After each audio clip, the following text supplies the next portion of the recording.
Hey everyone, in today's video I'm going to review the iPad 7 that was released in September 2019. This is the 10.2-inch iPad that supports Apple Pencil.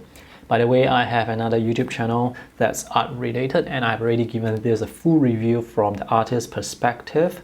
So this review is mostly a general review for the general user. So let me just tell you the pros and cons straight away. I like the build quality. This iPad still looks very nice despite the big bezels. Full metal back. The colors on the screen, fantastic. There's still the 3.5mm audio jack, and below here they are still using the lightning port, which is used for charging the tablet obviously, and you can also use to charge the Apple Pencil. Now to pair the Apple Pencil with the iPad, you need to connect it like this.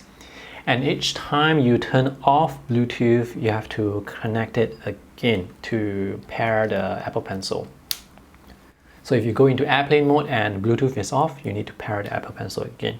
I happen to have the previous iPad as well, the iPad 6 from 2018.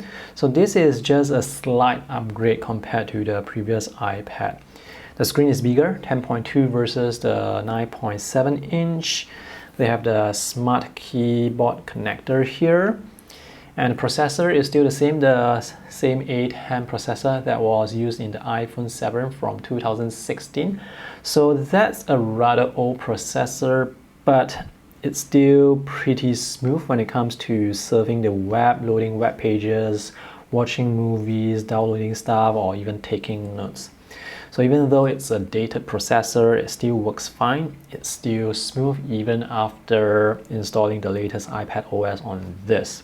Battery life is quite good. I would say it's about 6, 7 or 8 hours when it comes to doing things like surfing the web, watching videos, taking notes. If you want to use this intensively for drawing purposes, or if you are outdoors, that's going to affect battery life, because when you're outdoors it's going to be brighter and the brightness will go all the way up, and that's going to affect the battery life quite significantly. This model that I bought, it comes with 128 gigs of storage. I bought the larger model because I have a lot of files on my iPad, mostly media files like photos and videos. If you are just going to be watching videos, not going to be creating a lot of files or photos on the iPad, then 32 gigs may be enough, but I do recommend getting the larger model if you have the budget. 32 gigs is sold for $329 US, and the larger model is $429 US, so that's US $100 more expensive. But the thing with the larger capacity is when you run out of storage, or when you have a lot of files, you don't have to keep deleting the files to free up storage. Watching video on this iPad is very enjoyable. The colors of the screen, it's really nice. Not as good compared to the iPad Air or the iPad Pro, but we are talking about an iPad that is several hundreds of dollars cheaper compared to the more expensive models. This is a 4:3 aspect ratio screen, so when watching a 16:9 video, you're going to get black bars at the top and bottom, which you get used to very quickly. The only downside when it comes to watching video content is the speakers are at the bottom and they are only on one side of the tablet. It's not a four-way speaker on all the four sides, so the stereo effect, it's going to be lost. To get better audio quality, you can use the audio jack or your Bluetooth headphones. By the way, if you're wondering about this dot here, this is actually a virtual home button. So I can press this to go to the home screen, or double tap this to get into the app switcher. I use this button instead of the physical home button fingerprint sensor, because if you use this, you are going to be using this like several times a day, and in a year that's going to be hundreds of times. And based on my experience with previous iPads, this will get worn out, and I had an iPad with a stuck button, so nowadays I just use this, which is, I think, safer and actually more convenient.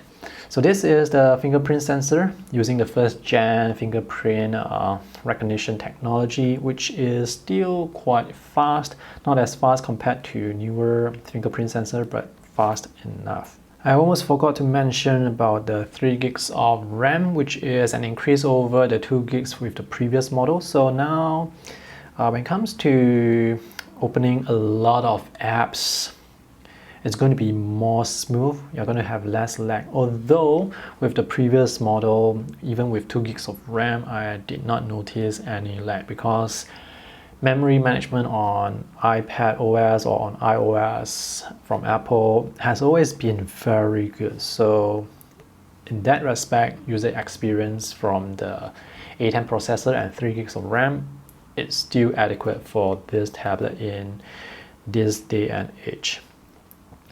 So loading internet content is still quite fast. Scrolling through stuff, watching videos, no problem. If you want to get the best user experience when it comes to taking notes, I do recommend getting the Apple Pencil. It's really good.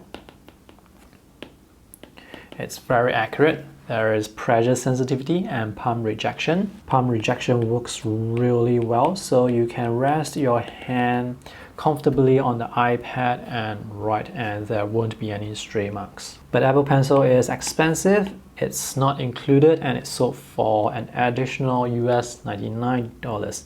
Now there are other alternatives out there for taking notes. If you do not need pressure sensitivity, you can consider a Donut Note, which performs quite well when it comes to taking notes as well. It also has palm rejection, just that it has no pressure sensitivity.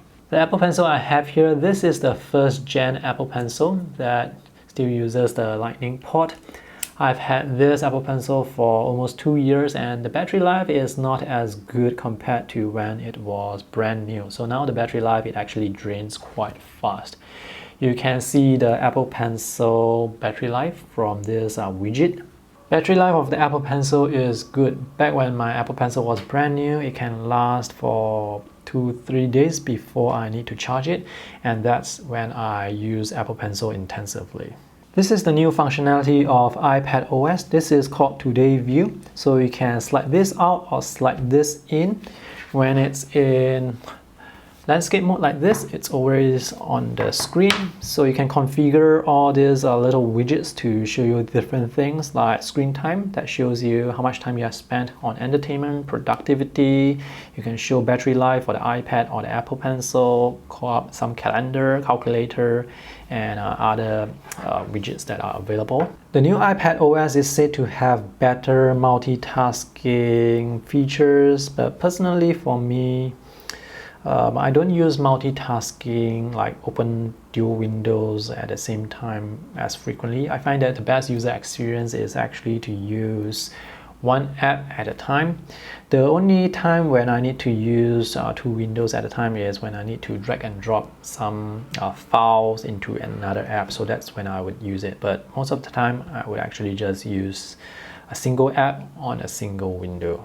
So the overall user experience of this tablet is still quite good even by today's standard, even when compared to other tablets that have faster processor and more memory. So the main selling point here is really the user experience, and Apple, they really do know how to make very beautiful products, and they really know how to optimize the software, their OS, to give you the fluid experience, and you'll get all that with this iPad, even though the processor is like 3 years old. Do you need a screen protector? Well, I don't think you need a screen protector. As long as you get a case with a flip cover to protect the front, it's going to be alright. The Apple Pencil has a plastic tip, so it's not going to scratch the glass screen. If you want to get a better screen, more storage capacity, or better processor, well, Apple do sell other iPads, but they are more expensive, of course. So the iPad 7, this is the cheapest among this lineup of tablets from Apple. You may notice I did not mention anything about gaming. That's because I do not game. Alright, so thanks for watching. If you have any questions, let me know in the comment section below, and do subscribe to my YouTube channel for more tech reviews. Bye!